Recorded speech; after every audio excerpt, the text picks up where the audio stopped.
जय हिंद प्यारे बच्चों। तो आप लोग के लिए हमने लेकर आए हैं संस्कृत चैप्टर वाइज चैप्टर और लेकर आने वाले हैं ऑब्जेक्टिव VVI, यानी कि आप लोगों ने इस वीडियो को देखने के बाद में मंगलम पाठ जो है पार्ट 1 संस्कृत का आपका एक भी ऑब्जेक्टिव नहीं छूटने वाला है, यह हम गारंटी लेते हैं। और देखिए हम लोगों ने स्टार्ट कर रहे हैं। देखिए सबसे पहले बता दें जो आपका जो बुक है उसका नाम क्या है, पीयूषम। और पीयूषम का अर्थ क्या होता है, तो पीयूषम का अर्थ अमृत होता है। और इसके बाद में बोल दें, देखिए जो आप लोग जो लेसन है ना उसका नाम क्या है, मंगलम है ना। अब देखिए आपका पूरा लेसन कितना है, तो 14 है ना, जिसमें पहला लेसन का नाम क्या है, मंगलम। और मंगलम पाठ के हम लोगों ने VVI ऑब्जेक्टिव करने वाले हैं। और देखिए इसमें से आपका जितना भी हमने दिया है ना, ये आपका ये गाइड का है। और यह बच्चे लोग अक्सर ये करते हैं, गाइड तो ले ही लेते हैं लेकिन वो पढ़ नहीं पाते हैं सही से ना। अब इसीलिए हमने इसको ऑनलाइन व्यवस्था कर दी है गाइड को। और देखिए जिसमें पहला क्वेश्चन क्या है, मंगलम पाठ में कैसे मंत्र संकलित है। यानी मंगलम पाठ में बोल दिया जाए तो मंगलम पाठ में पदात्मक मंत्र संकलित है। अब देखिए पदात्मक का अर्थ क्या होता है, वैसे मंत्र जिसको हम लोग पढ़ भी सकते हैं और गा भी सकते हैं ना, उसको हम लोग क्या बोलते हैं, पदात्मक। और गधात्मक का अर्थ क्या होता है, जिसको हम लोग सिर्फ पढ़ नहीं सकते बल्कि उसको गा नहीं सकते ना, उसको हम लोग क्या बोलते हैं, गधात्मक। तो मंगलम पाठ में अपना जो मंत्र है यह पदात्मक मंत्र है ना।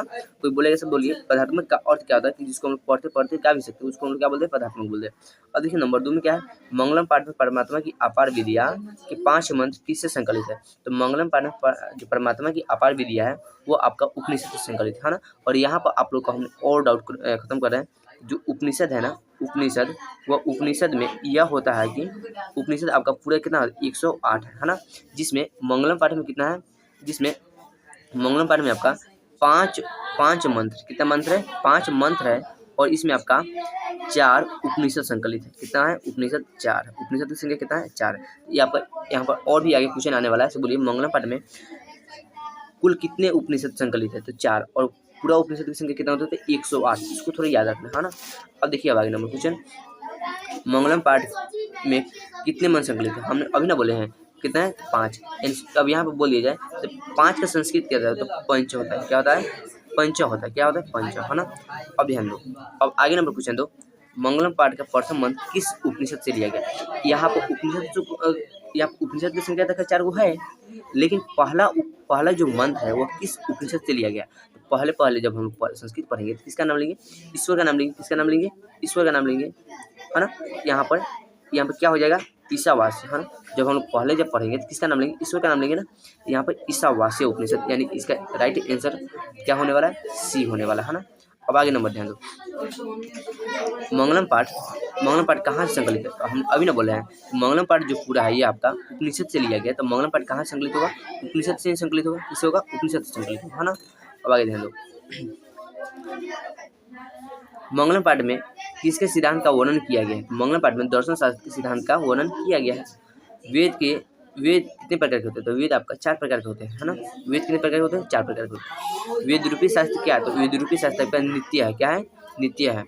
आगे नंबर क्वेश्चन देखते हैं हम लोग, क्वेश्चन नंबर 9, वेदा हेमंतम पुरुषम महांतम डैश द्वितीयायन, यह जो मंत्र है किस उपनिषद से लिया गया है। श्वेताश्वर उपनिषद से लिया गया। किससे लिया गया है, श्वेताश्वर उपनिषद से। और ये बता दें तो यह आपका सबसे अंतिम और लास्ट यह आपका उपनिषद है ना। आगे ध्यान दो, उपनिषद के रचनाकार कौन है। उपनिषद के रचनाकार कौन है, या उपनिषद के रचनाकार है महर्षि वेद व्यास। महर्षि भी बोल सकते हैं हम लोग, महर्षि बोल दो, या सीधे महर्षि का अर्थ क्या होता है, महान ऋषि है ना। महर्षि वेद व्यास या सीधे वेद व्यास भी बोल सकते हैं। और यहाँ पे एक और डाउट आप लोग का खत्म हुआ, उपनिषद के रचनाकार भी महर्षि वेद व्यास और मंगलम पाठ के रचनाकार भी कौन होंगे, तो महर्षि वेद व्यास होंगे है ना। अब आगे हम क्वेश्चन देखते हैं, क्वेश्चन नंबर 11, उपनिषद किसके अंतिम भाग है, मैंने उपनिषद किसका अंतिम भाग है, तो वैदिक साहित्य का। किसका है, उपनिषद किसका अंतिम भाग है, उपनिषद आपका वैदिक साहित्य का। किसका है, उपनिषद आपका वैदिक साहित्य का क्या है, अंतिम भाग है। तो इसका राइट आंसर क्या होने वाला है, बी नंबर है ना। आगे देखो, उपनिषद के कितने प्रकार होते हैं, हमने अभी ना बोले हैं। आपको जो पूरा उपनिषद है वो आपका 108 हुआ, लेकिन मंगलम पाठ में कितने उपनिषद है, तो मंगलम पाठ में 4 उपनिषद है। आगे देखिए, सत्यमेव जयते किस उपनिषद का मूल मंत्र है, तो सत्यमेव जयते। देखिए इस जमाने में क्या सत्य बोलने वाली बात है, यदि सत्य बोलिएगा तो मारपीट होगा और आदमी को मुआ हुआ देगा है ना। तो सत्य जब बोलिएगा ना, सत्य बोलिएगा तो आदमी आपको जिंदा नहीं छोड़ सकता है। ये आपका इस दुनिया में है ना, वर्तमान की दुनिया में। तो आपको जब मर जाता है आदमी तो उसको क्या किया जाता है, मुंडक किया जाता है ना। क्या किया जाता है, मुंडक किया जाता है। तो मुंडक किया जाता है तो सत्य वाला जब भी बात आएगा तो यानी मुंडक में जाइएगा मंत्र। तो सत्यमेव जयते आपका मुंडक उपनिषद का क्या है, मूल मंत्र है। आगे देखिए क्वेश्चन नंबर 14 है, नदियाँ नाम और रूप को छोड़कर किस में मिल जाती है? तो नदियाँ नाम और रूप को छोड़कर समुद्र में मिल जाती है। नदियाँ कहाँ मिलती है? समुद्र में मिलती है। नदियाँ समुद्र में कैसे मिलती है? तो नदियाँ समुद्र में नाम और रूप को छोड़कर मिलती है ना। क्वेश्चन नंबर अब हम लोग ध्यान देंगे 16 नंबर। 16 नंबर क्वेश्चन क्या बोल रहा है, नदियाँ किसे छोड़कर समुद्र में मिल जाती है? नदियाँ नाम रूप को छोड़कर समुद्र में मिल जाती है ना। अब क्वेश्चन नंबर 17 है, क्वेश्चन नंबर 17 है, अपने नाम और रूप को छोड़कर कौन समुद्र में विलीन हो जाती है? तो अपने नाम और रूप को छोड़कर नदी ही समुद्र में मिलती है ना। अब आगे देखो, सतत धन प्राप्ति के लिए किसे हटा देते हैं? सतत धन प्राप्ति के लिए किसे हटा देना चाहिए? स्वर्ण पात्र को, माने सोने जैसे चमकीला पात्र। स्वर्णमय पात्र बोलो या इसको हिरणमय पात्र भी इसको बोल सकते हैं ना। स्वर्णमय पात्र को संस्कृत में क्या बोला गया? हिरणमय पात्र है ना। तो सत्य धन प्राप्ति के लिए किससे हटा देना चाहिए? तो स्वर्ण पात्र को, माने सोने जैसे चमकीला पात्र। सत्य का मुख किस पात्र से ढका हुआ है? तो सत्य का मुख जो है हिरणमय पात्र से ढका हुआ है ना। आगे ध्यान दो, स्वर्णमय पात्र से सत्य का क्या आच्छादित है? मतलब स्वर्णमय पात्र से सत्य का क्या ढका हुआ है? तो मुख न ढका हुआ है, क्या है? मुख। अब आगे ध्यान दो, किस पुरुष को मृत्यु के आने की जानकारी हो जाती है? साधक पुरुष को। साधक पुरुष का अर्थ क्या होता है? कि जो तपस्वी होता है, जो यानी तपस्या उपदेश करता है, उसको हम क्या बोलते हैं? साधक पुरुष बोलते हैं। किस पुरुष को? आगे देखो, किसकी विजय होती है? तो सत्य की विजय होती है। विजय किसकी विजय होती है? तो विजय किसकी होती है जी? क्वेश्चन नंबर कितना है? 22 है। किसकी विजय होती है? तो विजय किसकी होती है? सत्य की होती है। विजय कैसे प्राप्त होती है? सत्य से प्राप्त होती है ना। दोनों का आंसर राइट ही है। अब देखो, किसकी विजय नहीं होती है? क्या हम लोग झूठ बोलेंगे, झूठ के रास्ते पर चलेंगे तो क्या हम लोग कभी भी जीत पाएंगे? नहीं ना। तो यानी किसकी विजय नहीं होती? तो असत्य की विजय नहीं होती है। अणु से सूक्ष्म क्या है? छोटा छोटा क्या है? आत्मा है। अणु से सूक्ष्म बोलो या 12 से 12 बोलो है ना, उसका भी राइट आंसर क्या होगा? आत्मा ही होगा। अब देखो, अनोर अनियानम महतो डैश मही आत्माना मंत्र किस उपनिषद से संग्रहित है? माने यह जो मंत्र किस उपनिषद से लिया गया? तो यह जो कठोर उपनिषद से लिया गया। किससे लिया गया? कठोर उपनिषद से लिया गया है ना। अब क्वेश्चन नंबर हम लोग 27 देखते हैं, अनोर अनियाना डैश महियाना प्रधान के रिक्त स्थान में कौन सा पद भरेगा है ना। अनोर अनियाना का अर्थ क्या होता है? मैंने छोटा से छोटा है ना। अब महतो का अर्थ क्या होता है? मैंने महान से महान। क्या होता है महतो का अर्थ? मैंने महान से महान।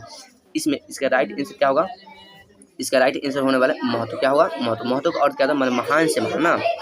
आगे नंबर क्वेश्चन हम लोग देखते हैं 28 नंबर, हिरणमय पात्रे न डैड दृष्टि यह मंत्र किस उपनिषद से उद्धृत है? यानी कहने का मतलब है यह जो आपका मंत्र है ना, पहला ही मंत्र। कौन सा मंत्र है? पहला मंत्र है। और पहला मंत्र का नाम क्या है? ईशावास्य। क्या नाम है? ईशावास्य है। इसका राइट आंसर क्या होगा? ईशावास्य होगा। क्या होगा? ईशावास्य। यानी आंसर नंबर ए होगा। आंसर नंबर क्या होगा? इसका ए होगा। अब देखो, हिरणमय पात्र से किसका मुख ढका हुआ है? तो हिरणमय पात्र से सत्य का मुख क्या है? ढका हुआ है। प्रस्तुत पाठ में किसकी महिमा की गान को गाया गया? प्रस्तुत पाठ में परमात्मा की महिमा को गाया गया है ना। क्वेश्चन नंबर आपका 21 है और क्वेश्चन नंबर हम लोग 31 देखते हैं, परमात्मा कहाँ रहते हैं? तो परमात्मा एक जगह थोड़ी ना रहते हैं। परमात्मा सर्वत्र रहते हैं, सभी जगह रहते हैं। परमात्मा कहाँ रहते हैं? सर्वत्र माने सभी जगह। यह संसार किसके द्वारा अनुशासित है? यह जो संसार है आपका परमात्मा के द्वारा क्या है? अनुशासित है। क्वेश्चन नंबर आगे देखते हैं, क्या कहते हैं? तो ऋष्यादि पंडित को हम लोग क्या कहते हैं? ऋष्यादि पंडित को हम लोग कृतक कहते हैं। क्या कहते हैं? ऋष्यादि पंडित को हम लोग क्या कहते हैं? कृतक कहते हैं। प्राणी के हृदय रूपी गुफा में कौन विद्यमान है? तो प्राणी के हृदय रूपी गुफा में कौन विद्यमान है? आत्मा विद्यमान है ना। महान से महान क्या है? तो महान से महान आपका आत्मा क्या है? आत्मा है। देवलोक का मार्ग किसके द्वारा प्रशस्त होता है? मैंने किसके द्वारा दिखाई देता है? देवलोक को, और आपको देवलोक प्राप्त करना है तो उसके लिए आपको सत्य के रास्ते पर चलना होगा। किसके रास्ते पर? सत्य के रास्ते पर चलना होगा है ना। तो ठीक है, बहुत बहुत धन्यवाद आप लोगों ने। इसके बाद में आपका एक भी ऑब्जेक्टिव इससे नहीं छूटने वाला है ना। अब इतने गारंटी लेते हैं और हम लोग देखते हैं अब इसके बाद में वीडियो बनने वाला चैप्टर 2 के ऑब्जेक्टिव, जिसका नाम क्या रहेगा? पाटलिपुत्र वैभव है ना। तो ठीक है, बहुत बहुत धन्यवाद।